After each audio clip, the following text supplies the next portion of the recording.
Hi, Professor Wills here. So we've been talking about nature in this unit, and in today's mini video lecture, I'd like to provide for you 3 examples of landscape in the history of art. So we're going to cover everything from the literally surreal to a kind of optical realism where indeed a true lens on the world has been used to capture the majesty of a place that's so amazing in its beauty that it too can be described as surreal. So, in between those two works of art, we'll also examine the origin story of landscape painting and take a look at how landscape can be interpreted spiritually in art as well. So, let's pivot to that PowerPoint. All right, many of you are probably familiar with this famous Spanish painter, Salvador Dali. The title is The Persistence of Memory from 1931. So Dali's painting dips into the irrational in these dreamlike landscapes with mysterious elements. He's mostly associated with the art movement of surrealism, that was born almost as a reaction against the Age of Enlightenment, that 19th century era philosophy that advocated for pursuit of knowledge, the rational mind, an orderly world.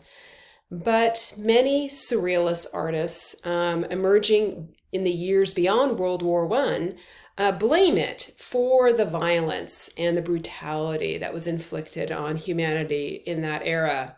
So instead, they embraced the opposite, the irrational, the unconscious world. And a lot of that has to do with the rise of Sigmund Freud, Carl Jung, and psychoanalysis as well, about tapping the subconscious mind. When you look at an example of a surrealist work of art, you find representations of a world that we don't recognize. It is indeed like we're in someone else's dream. Here you see in this kind of coastal landscape setting with beach cliffs in the distance, a body of water. In the foreground, you see a collection of those kinds of pocket watches people used to use back in the day. Those, of course, represent human inventions that bring order to our lives by keeping us on schedule and on time. But you see that they're behaving unlike any watch you've ever seen in our rational, conscious world. Instead, they appear melted and hanging limp on a dead tree branch, on some kind of mysterious, undefined creature, perhaps, or melted against this block of stone or concrete with another pocket watch face down, covered in ants. An additional insect can be found on this pocket watch. That's a fly right there. Both ants and flies are associated with insects and decay, breaking down matter, right? It provokes different lines of thinking in one's mind. Are the watches in decay, being visited by those creatures who feast on the remnants of life? Does, the rational, orderly world that man has and woman have created, has that resulted in, a falsehood that ultimately resulted in decay and destruction through war? Dali's work is known for its crystal clarity, its details, and these haunting allegories. Believe it or not, the idea for those watches came from something rather mundane and random. He was having a meal one day and watched a small wheel of cheese melt on the table before his eyes. So as you can see, surrealist art can be inspired by profound societal events or the mundane as well. All right. Moving on to our next example, let's kind of pivot back in time to the 17th century and meet the work of French painter Claus Lauren. This is called Landscape with Cattle and Peasants, and it's a great example of the work of this artist who's considered the father of landscape painting. Believe it or not, landscape as its own art subject really wasn't done. I know it's something we gravitate to when we think about hanging a work of art in our homes or offices, but usually landscape always forms some kind of a backdrop to maybe a religious painting or a subject of mythology or maybe a portrait, that kind of thing.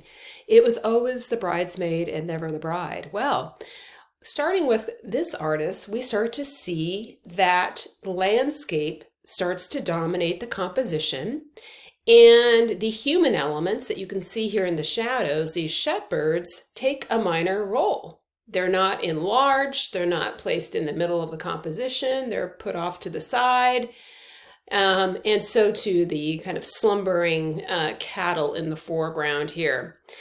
This artist spent many years in his beloved favorite country of Italy.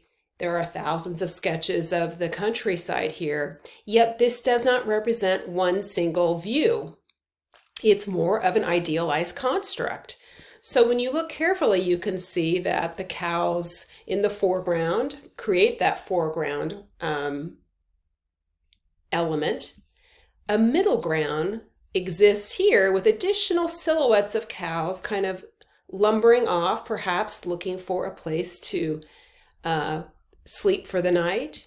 And then there is a background, and it's here you can see Claude Lorrain's love of light, especially what we now call golden hour, that perfect time of day where the final rays of the sun are illuminating the clouds in the skies, the tips of the canopy of the forest, this kind of beautiful golden light.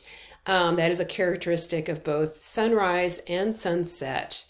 So it is a beginning for landscape art. It will become, grow by leaps and bounds in popularity and interpretations.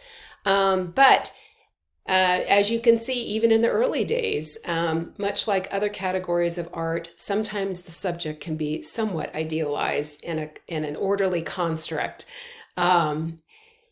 Moving on to our next example, if we pivot to China and take a look at the work of Shang Mao, this is called Beyond the Solitary Bamboo Grove, painted very similar point in time in 1625. It is a painting rendered in ink, with a little bit of color on silk. And it's fairly small, about 1 foot by 1 foot. Landscape paintings were popular in both China and Japan as a soothing connection to nature at a time when cities were increasing in size, crowding out those natural spaces we all crave. Whether in large-scale hanging paintings or in leaves of albums like this one, landscape was in demand by those of the middle and upper classes.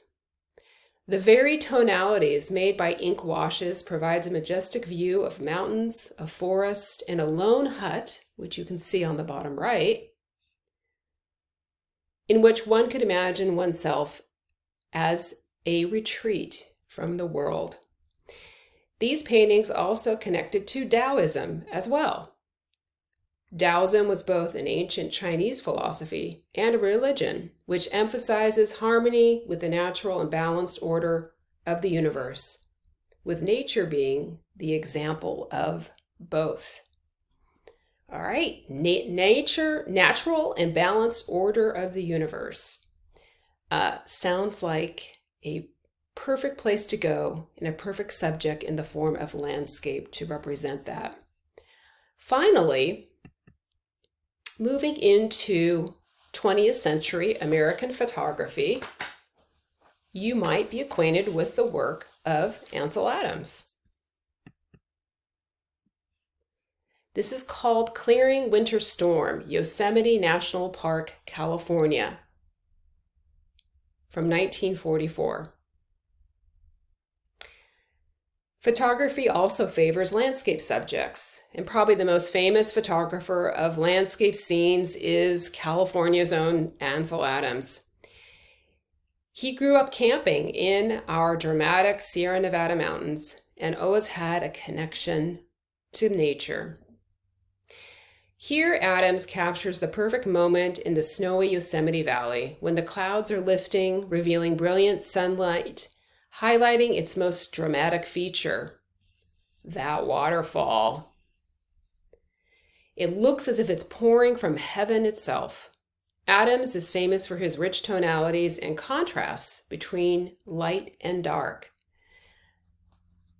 Very similar when you think about this one compared to our last work of art in terms of rich tonalities, a sense of incredible scale, and the difference, though, from a painting medium from the 17th century to pivoting to a photographic medium in the 20th, and the similarities they have between them underscore how powerful a subject landscape is in art history.